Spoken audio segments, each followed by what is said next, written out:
Welcome back to Follow Your Lighthouse.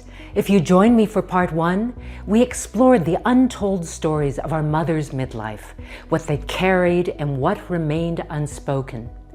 If you're new here, I'm Dee Dee Sung, and this is where we talk about navigating life after 50, with clarity, courage, with purpose and grace. And here's what women over 50 aren't told, that the silence you inherited wasn't your only option, that you can honor your mother's story without repeating it. That transformation after 50 doesn't require abandoning where you came from. It requires choosing what you carry forward.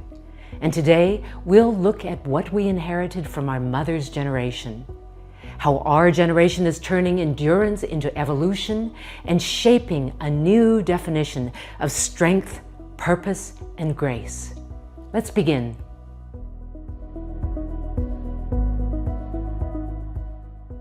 It's extraordinary to see how much has shifted in just one generation. Our mothers were told to endure. We're learning to question and redefine what's possible. And the generation coming after us, they're claiming more freedom, more voice, and a deeper sense of self. Every time we make a choice rooted in authenticity, we're not just changing our own lives, we're shaping what's possible for the women who follow. What we pass forward lives in our choices every time we speak up instead of staying silent, every time we pursue what matters instead of what's expected. That's what makes the path clearer for the women who follow. And that may be the greatest gift, to live with clarity, courage, purpose, and grace. Now, if this conversation is resonating with you, be sure to take a moment to like this video, because it helps more women over 50 find messages like this one. And if you haven't yet, subscribe to Follow Your Lighthouse so you'll be the first to know when new videos drop. Now that I'm in my 60s, I find myself holding the lessons from my mother and also reshaping them. I've always admired her grace, the way she moved through hardship with such quiet strength. And I've learned that I can carry her lessons forward while living them in my own way, with more openness, more voice, more permission to be imperfect. And maybe you felt that too, when what once felt contradictory starts to make sense.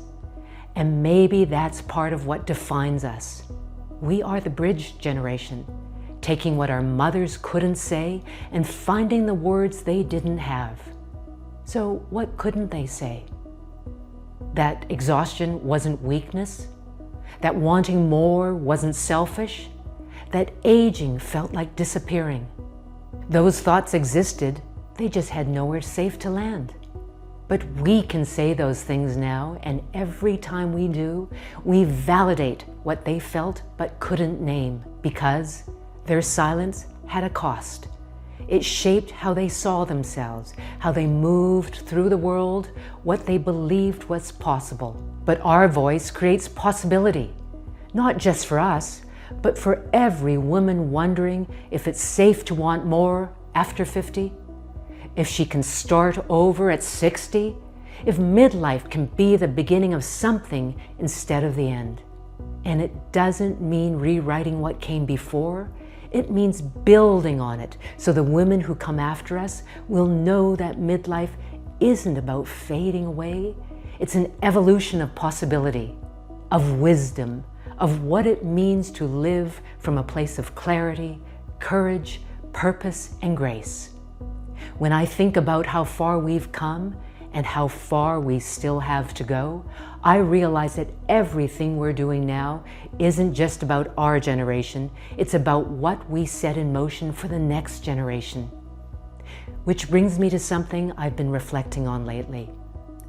Legacy, and what it truly means. Not what we leave behind, but the difference we make while we're here. I don't have children, but I do have nieces and great nieces, and I think about the world they're stepping into. I want them to reach their 50s and not wonder if it's too late. I want them to see women over 50 as powerful, not invisible. I want the conversations we're having now about clarity, purpose, and speaking up to make their path a little clearer. That's what drives this work. I hope they never have to wonder if wanting more makes them selfish. I hope when they reach their 50s, they don't ask themselves, is it too late? But instead they ask, what do I want to create next? I hope they see their mothers and grandmothers not as women who sacrificed everything, but as women who did the best they could with the choices they had. And I hope they know that midlife isn't about becoming invisible, it's about being seen for who they actually are. My nieces are in their 40s and 50s now. There's a kind of permission in how they live, one I didn't hear in my mother's generation, and not always in my generation either. They know their voices matter, they question themselves less, and they move through the world with more self-assurance. That confidence, that quiet certainty in their own worth, that's what I want every woman to carry into their 50s and beyond. Not having all the answers, but trusting themselves enough to figure it out. You see, what we create isn't measured by what we achieve. It's reflected in how we live, in the steadiness we offer, the honesty we practice, and the compassion we show. And maybe that's what endures, our ability to keep showing up with clarity and with courage. That's the heart of Follow Your Lighthouse and the compass that guides it through.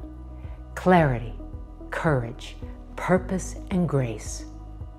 Clarity helps us see the patterns we inherited. Courage gives us permission to speak the truth they couldn't. Purpose allows us to create meaning beyond the roles we were given. And grace offers forgiveness for them and for ourselves. Here's what that looks like.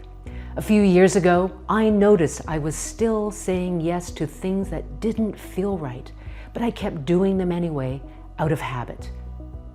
Clarity helped me see I was following rules I've inherited, not chosen. And courage gave me the permission to make different choices, even when it felt uncomfortable at first. While purpose helped me create space for what actually mattered. And finally, grace. Grace reminded me that changing course wasn't betraying anyone. It was finally being honest with myself. Now, those shifts were small, but over time, they changed how I lived. You see, when we live from that place, we don't just honor where we came from.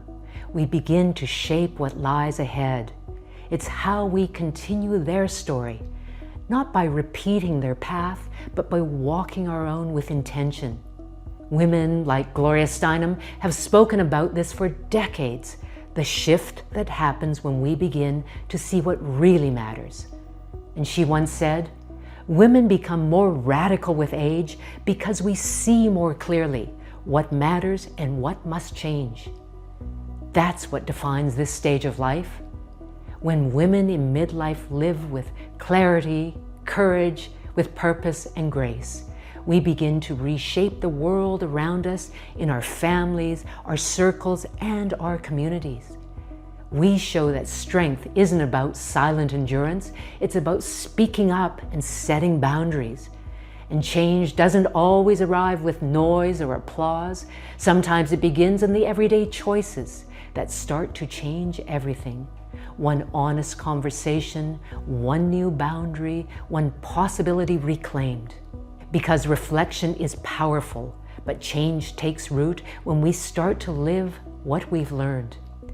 Now, as you think about the stories that shaped you, notice what this reflection is offering back to you now. Clarity to see what's yours to hold and what you can finally set down. Courage to take the next step even if it feels new. Purpose to use what you've lived to guide what lies ahead.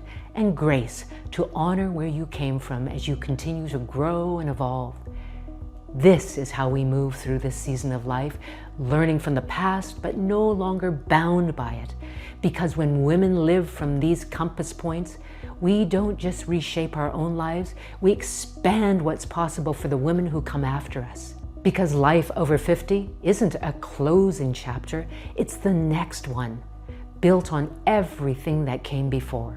As you move into the days ahead, notice what doesn't feel like you anymore and what's beginning to take shape. That's where real change takes root. And I hope you'll join me for the next video as we explore a question every woman over 50 asks. Am I too late to start over? You see, it's less about age than about trust. Trusting yourself to know that you're not starting from scratch, but from experience. And if this resonated, I'd love to hear one reflection from you in the comments. Because midlife isn't something we move through alone, we walk it together. Take care, and I will see you soon.